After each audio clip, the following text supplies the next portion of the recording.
বাংলাদেশ জাতীয়তাবাদী প্রজন্ম ৭১ দলের ২০তম প্রতিষ্ঠাবার্ষিকী উপলক্ষে লক্ষ্মীপুরে র্যালি ও আলোচনা সভা অনুষ্ঠিত হয়েছে।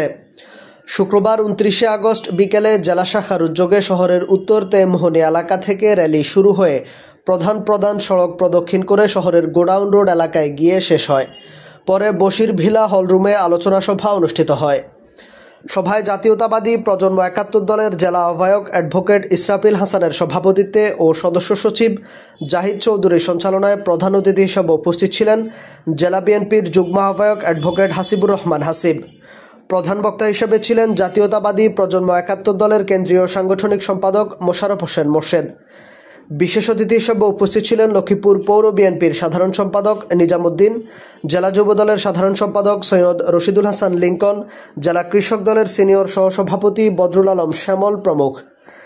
এছাড়া উপস্থিত ছিলেন জাতীয়তাবাদী প্রজন্ম ৭১ দলের লক্ষ্মীপুর পৌর আহ্বায়ক মোহাম্মদ ইউসুফ, সদর উপজেলা সভাপতি আজাদ মাহমুদ নিয়াজ, চন্দ্রগঞ্জ থানা সভাপতি মোহাম্মদ ইয়াসিন আরাফাত আরিফ, রামগতি উপজেলা সভাপতি নাহিদ তালুকদার, কমলনগর উপজেলা আহ্বায়ক BH সিয়াম, রায়পুর উপজেলা আহ্বায়ক রফিক উজির, রায়পুর পৌর আহ্বায়ক আরিফ হোসেন, রামগঞ্জ উপজেলা আহ্বায়ক আমির হোসেন নীলসহ বিভিন্ন ইউনিটের নেতাকর্মীবৃন্দ।